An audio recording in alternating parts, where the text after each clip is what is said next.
Hello friends, તો આજે આપણે બનાવીશું કોબીના ઢોકળા। તો કોબીના ઢોકળા અલગ જ રીતે બનાવવાના છે, તો તેને સ્ટીમ કરવાના છે। તો તેના માટે એક ઢોકળીયામાં પાણી ઉમેરી અને તેને ગરમ કરવા મૂકી દઈશું। ત્યારબાદ એક વાસણમાં ખમણેલી કોબી, ઝીણું ખમણેલું ગાજર અને લીલા મરચાં, આ બધી વસ્તુ મેં ઝીણું ગ્રેટ કરી લીધું છે।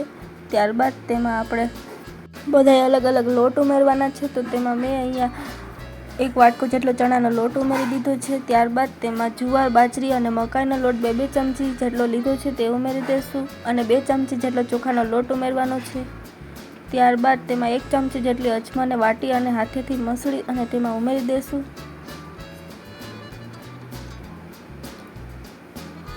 ત્યાર પછી 1 ચમચી જેટલો આમચૂર પાવડર ઉમેરી દઈશું અને ત્યાર પછી આપણે મસાલા કરી લઈશું। તો મસાલામાં લાલ મરચું પાવડર, ધાણા જીરું અને સ્વાદ અનુસાર મીઠું ઉમેરી દઈશું।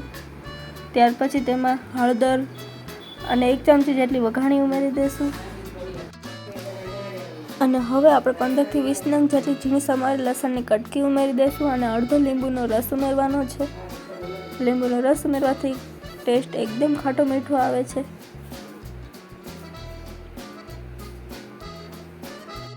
તો હવે આપણે જરાય પાણીનો ઉપયોગ કર્યા વગર જ આ લોટને બાંધવાનો છે। જો જરૂર પડે તો થોડું પાણી ઉમેરી અને આવી રીતે લોટ સોફ્ટ બાંધી લેશું। ત્યારબાદ ઢોકળિયાની આવી ડીશ હોય છે તે ડીશમાં આપણે તેલથી ગ્રીસ કરી લેશું, જેથી આપણા ઢોકળા ચોટે નહીં અને એકદમ આસાનીથી નીકળી જાય। તો એકદમ સરસ રીતે આવી રીતે ફરતું ઓઇલ લગાવી લેશું। ત્યાર પછી લોટને આવી રીતે અંદર મૂકી અને હાથેથી ફરતો ફેલાવી લેશું। જો એવું લાગે તો પાણીવાળો હાથ કરી અને ધીમે ધીમે આવી રીતે ફેલાવી લેવાનો છે। તો એકદમ સરસ રીતે ડીશમાં લોટ ફેલાઈ ગયો છે। તો હવે આપણે તેના ઉપર કાળા અથવા સફેદ તલ ઉમેરી દઈશું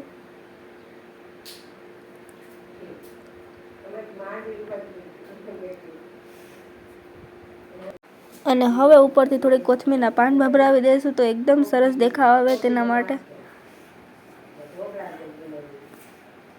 તો હવે ઢોકળામાં પાણી પણ ગરમ થઈ ગયું છે। તો હવે આપણે ઢોકળાને સ્ટીમ કરી લઈશું। તો તેના ઉપર મૂકી દઈશું અને 10 થી 12 મિનિટ માટે આપણે તેને સ્ટીમ કરવાના છે। તો 10 થી 12 મિનિટ પછી તમે તેને ખોલીને જોશો તો એકદમ સરસ બફાઈ ગયા છે। તો તમે તેને ચાકાની મદદથી ચેક કરી શકો છો। તો તમે જોઈ શકો છો એકદમ સરસ ઢોકળા આપણા ફૂલીને તૈયાર થઈ ગયા છે। તો હવે આપણે તેને ચેક કરી લઈશું। તમે જોઈ શકો છો એકદમ સરસ બની ગયા છે અને ચોટતું પણ નથી। ત્યારબાદ 5 થી 7 મિનિટ માટે તેને ઠંડા થવા દેશું અને તેને આવી રીતે પીસીસ કરી લેશું। તો એકદમ સરસ પીસ પડી ગયા છે। તમે જોઈ શકો છો સરસ ફૂલીને તૈયાર થઈ ગયા છે। તો હવે આપણે તેનો વઘાર કરી લેશું। તો વઘાર માટે એક પેનમાં 2 ચમચી જેટલું તેલ ઉમેરી દઈશું। તેલ ગરમ થાય પછી તેમાં રાઈ, લીમડો અને વઘાણી ઉમેરી દઈશું અને તે વઘાર આપણા ઢોકળા ઉપર રેડી દઈશું અને થોડા કોથમીરના પાન ભભરાવી દઈશું। તો છે ને એકદમ ટેસ્ટી અને હેલ્ધી એવા ઢોકળા કોબીના। જો તમને લોકોને આ મારી રેસીપી ગમે તો મારી ચેનલને લાઇક, શેર અને સબસ્ક્રાઈબ કરજો અને તમે આ ઢોકળાને લીલી ચટણી અથવા તો ખજૂર આંબલીની ચટણી સાથે ખાઈ શકો છો। ખૂબ જ ટેસ્ટી લાગે છે અને કમેન્ટમાં જરૂર જણાવજો કે કેવા લાગ્યા।